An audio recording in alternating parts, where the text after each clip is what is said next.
बिस्मिल्लाहिर्रहमानिर्रहीम। बोलते कालम के साथ मैं आमिर रज़ा खान, और आज मैं अपने व्लॉग का आगाज़ बुखारी शरीफ की एक हदीस से करना चाहता हूँ। और हज़रत औफ़ बिन मालिक रज़ी अल्लाह अन्हु से मरवी है, वो बयान करते हैं कि नबी करीम सल्लल्लाहु अलैहि वसल्लम ने ग़ज़वा तबूक के मौके पर कहा कि क़यामत से कबल 6 निशानियाँ गिन लो।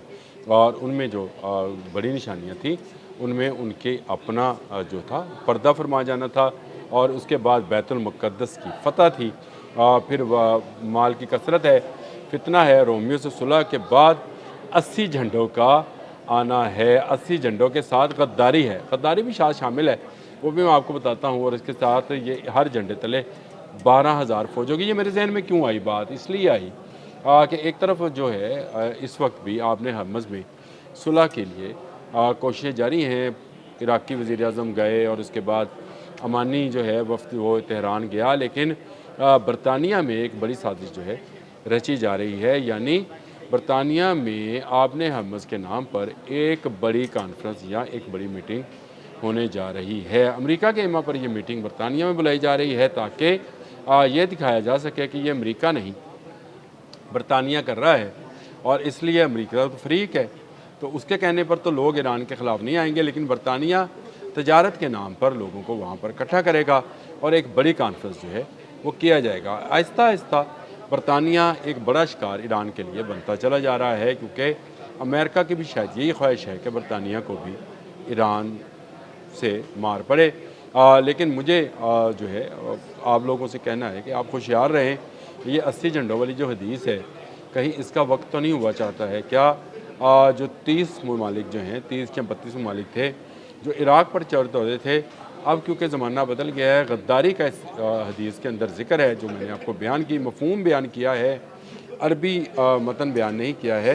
और मैंने इसका जो है वो भी बताया है, हदीस नंबर भी बताया है सही बुखारी का। इसके मुताबिक गद्दारी का भी इसमें ज़िक्र है, और मैंने जब ये बयान कर रहा था तो मैंने कहा था गद्दारी पर गौर कीजिएगा।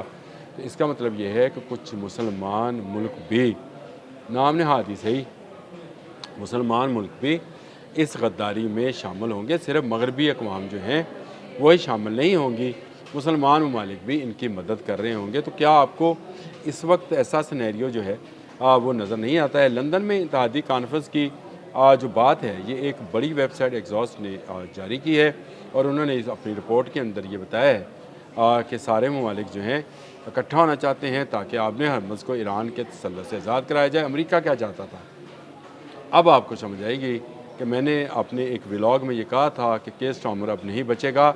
इसने अमेरिका और इजराइल को इनकार किया है ईरान जंग में शामिल होने का।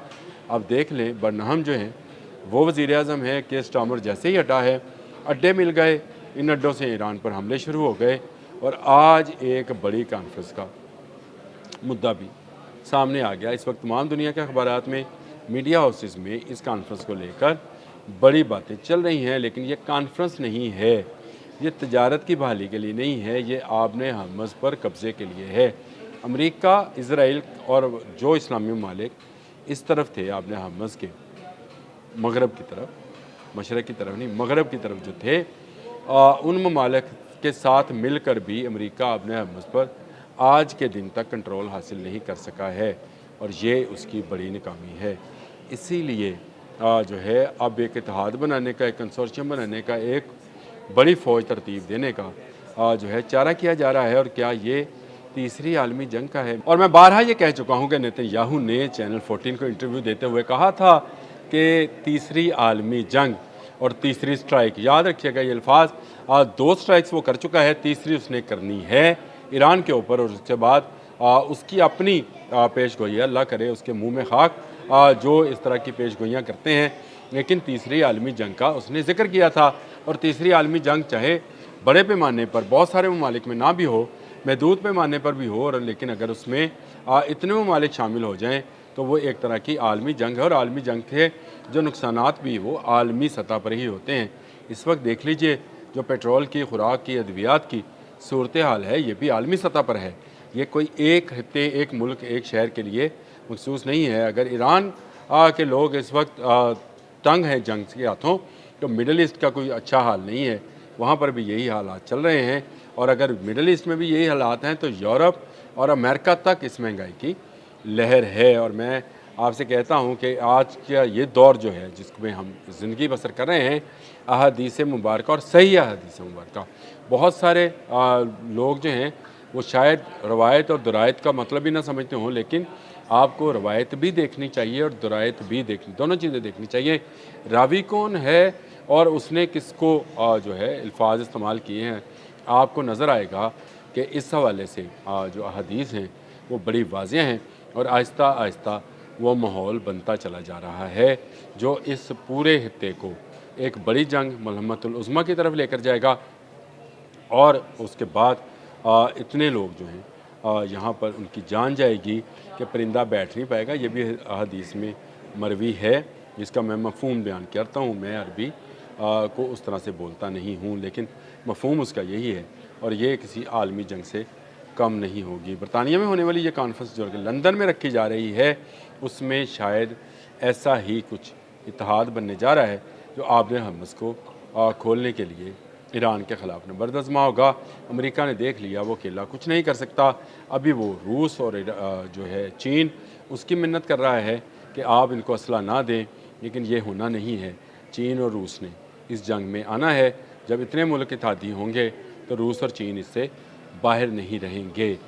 یہ بڑی جنگ ہوگی، اس میں مسلمانوں کے ساتھ کون کون سے ممالک ہوں گے، اور جو کافروں کا لشکر ہوگا اس میں کون کون سے ممالک ہوں گے، غداری کون کریں گے۔ یہ بات آپ ذہن میں بار بار بٹھا لیجئے کہ غداری کا لفظ اس کی ترجمے مفہوم میں آیا ہے، اور یہ جو ہے جو مسلمانوں سے غداری کریں گے پھر ان کا انجام بھی ویسا ہی ہوگا۔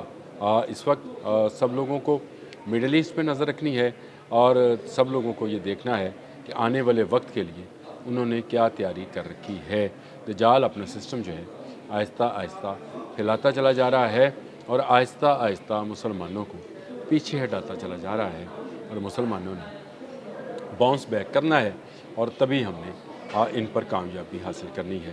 اپنے ایمان کو بچا کر رکھیں، اپنے ارد گرد کے لوگوں کا خیال رکھیں۔ جنگ بڑے پیمانے پر ہونا ہے۔ لندن میں یہ جو اجلاس یا میٹنگ آپ نے حرمز پر قبضے کے لیے ہے، یہ ایک بڑی جنگ کا نکارہ ثابت ہوگی۔ آج لکھ لیجئے، باقی باتیں پھر کس دن آپ سے کروں گا۔ اب تک کے لیے اتنا ہی۔ اللہ حافظ۔